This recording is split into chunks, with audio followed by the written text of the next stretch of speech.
ശ്രീ ഹൈബീഡൻ അങ്ങേക്ക് 2014 Kerala passenger service authority രൂപീകരണ ബില്ലിന്റെ അവതരണ അനുമതിക്കുള്ള പ്രമേയം അവതരിപ്പിക്കാവുന്നതാണ്.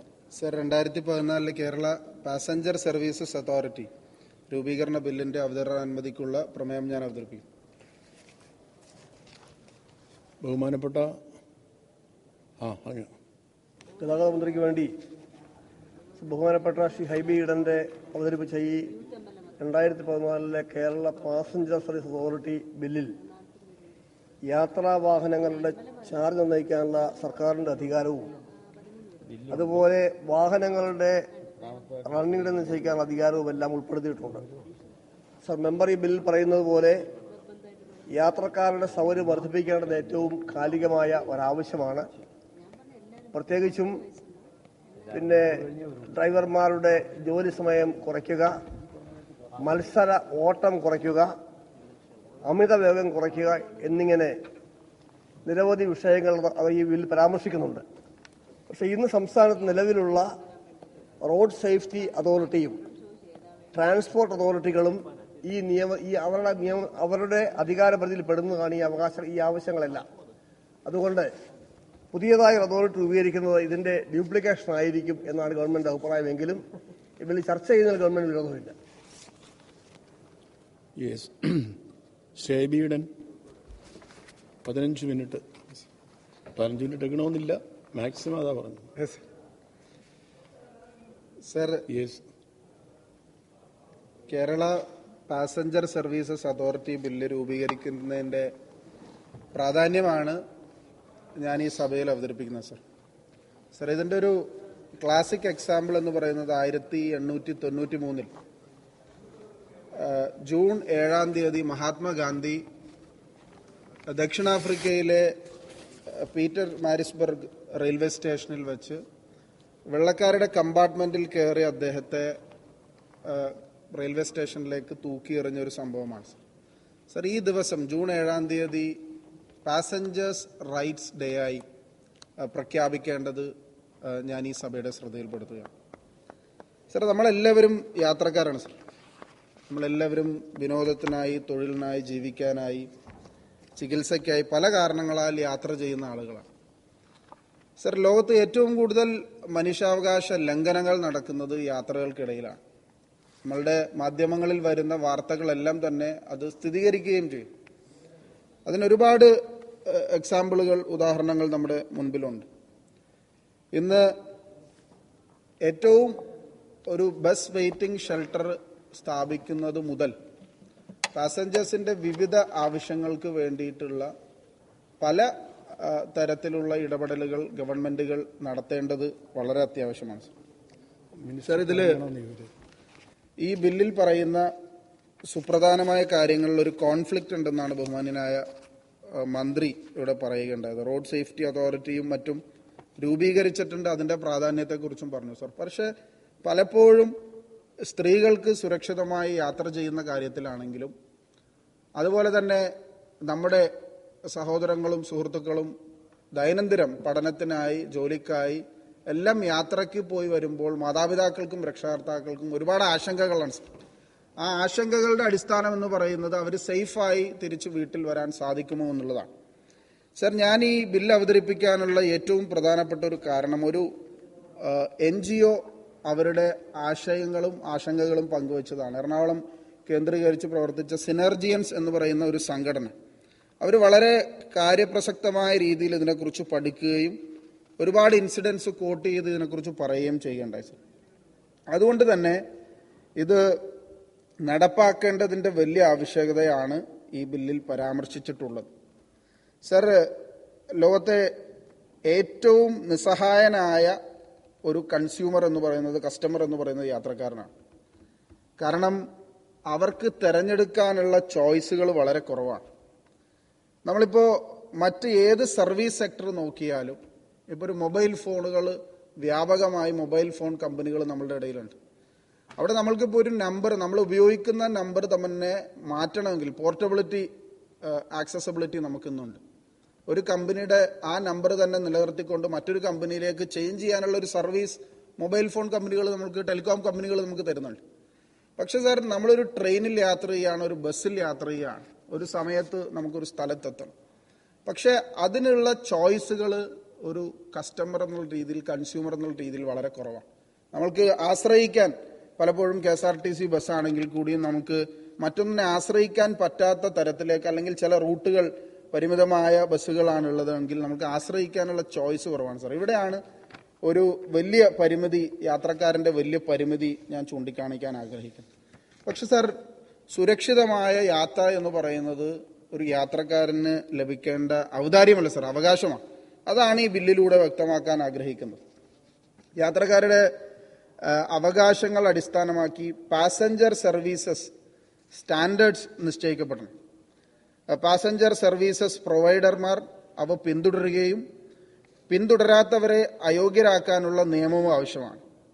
സർ, കുറഞ്ഞ നിരക്കിൽ സുരക്ഷിതവും വൃത്തിയുള്ളതും സൗകര്യപ്രദവും കൃത്യതയോടെയും വിനയത്തോടുകൂടിയുമുള്ള യാത്രക്കാർക്ക് സേവനം നൽകുക എന്നുള്ളത് ആന്ധ്രാപ്രദേശ് റോഡ് ട്രാൻസ്പോർട്ട് കോർപ്പറേഷന്റെ പ്രവർത്തന തത്വശാസ്ത്രം പാസഞ്ചർ സർവീസസ് സ്റ്റാൻഡേർഡ്സ് നിശ്ചയിക്കുന്നതിന് പിന്തുടരാവുന്ന ഏറ്റവും നല്ല ഒരു മാതൃകയാണ് സർ. സർ, പാസഞ്ചേഴ്സ് ഫ്രണ്ട്ലി ആണെന്ന സർട്ടിഫിക്കേഷൻ ഇതുവഴി നിർബന്ധമാക്കാനുള്ള ഒരു പ്രവർത്തനവും ഗവൺമെന്റ് സ്വീകരിക്കണമെന്നാണ് സർ ഈ അവസരത്തിൽ പറയാനുള്ളത്. സർ, സുരക്ഷിതത്വത്തിനുള്ള അവകാശം, സുരക്ഷിതത്വവും സൗകര്യപ്രദവുമായ വാഹനങ്ങൾ, ബസ് സ്റ്റാൻഡുകൾ, ഷെൽട്ടറുകൾ, റെയിൽവേ സ്റ്റേഷനുകൾ, വാഹനങ്ങൾക്ക് പുറമെ തന്നെ ടോയ്ലറ്റുകൾ, ഹോട്ടലുകൾ, മറ്റ് ഷോപ്പുകൾ എന്നിവയുടെ വൃത്തിയും ശുചിത്വവും നിലവാരവും ന്യായവിലയും ഉറപ്പാക്കുക. അശ്രദ്ധമായ ഡ്രൈവിംഗ് നിമിത്തമുള്ള അപകടങ്ങൾക്ക് കർശനമായ ശിക്ഷ നടപ്പാക്കുക.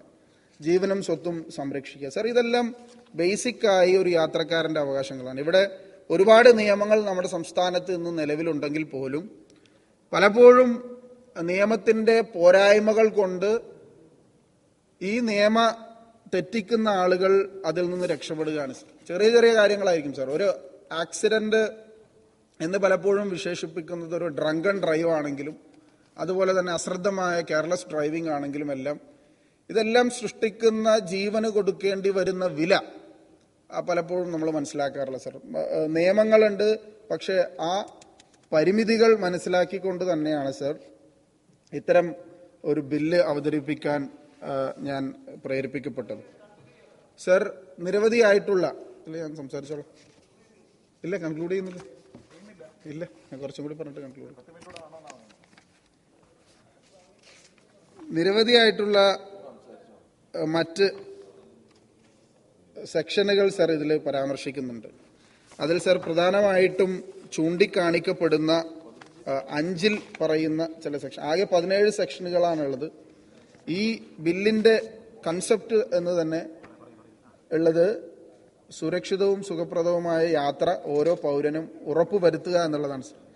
സർ, സെക്ഷൻ 4 പ്രകാരം ഈ നിയമത്തിൽ പറയുന്നത് ചെയർപേഴ്സൺ പ്ലസ് 5 അംഗങ്ങൾ, അതിലൊരു ലോജിസ്റ്റിക് വിദഗ്ധൻ, ഒരു എഞ്ചിനീയറിംഗ് വിദഗ്ധൻ, യാത്രക്കാരുടെ പ്രതിനിധിയായ ഒരു പുരുഷനും ഒരു സ്ത്രീയും, അതോടൊപ്പം തന്നെ ഒരു റിട്ടയർഡ് ജഡ്ജ്, പാസഞ്ചർ തർക്ക പരിഹാര ഫോറത്തിന്റെ അധ്യക്ഷനോ അധ്യക്ഷയോ നിയമിക്കാവുന്നതാണ് സർ.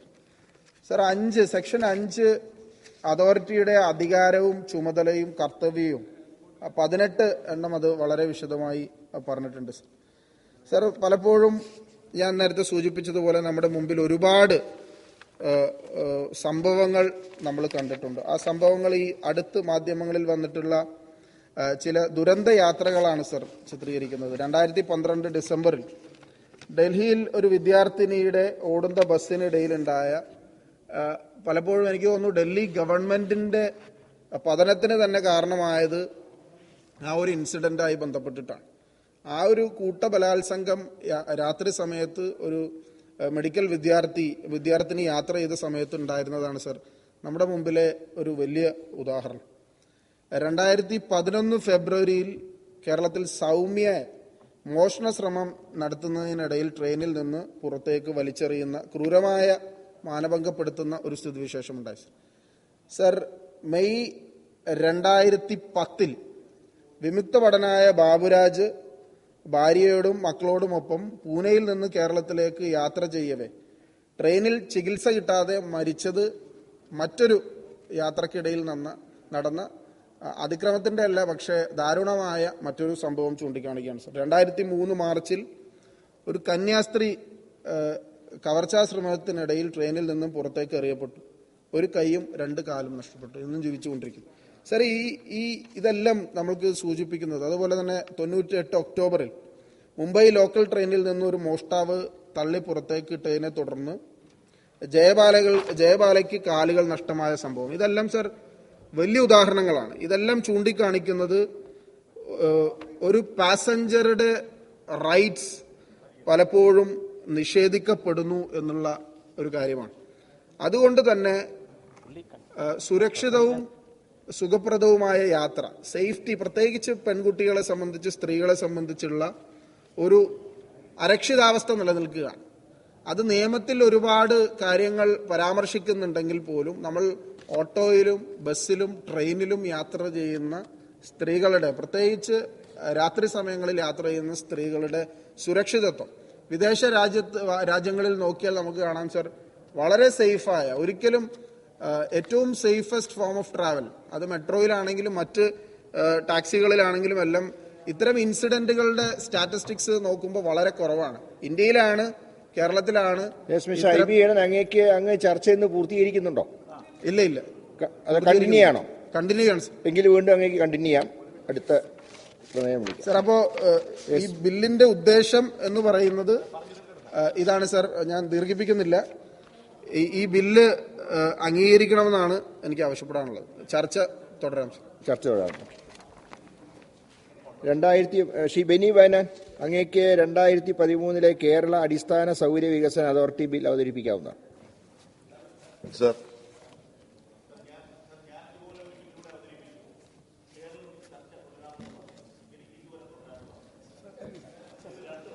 എന്റെ സമയത്ത് എന്റെ സമയത്ത് പ്ലീസ് ശ്രീ ബെന്നിയെ ക്ഷണിച്ചു കഴിഞ്ഞു. പ്ലീസ് ബെന്നി. ഈ ബില്ലുകളെല്ലാം തുടർ ചർച്ചയ്ക്ക് എടുക്കുന്നതെല്ലാം നറുക്കെടുപ്പിലൂടെയാണ്.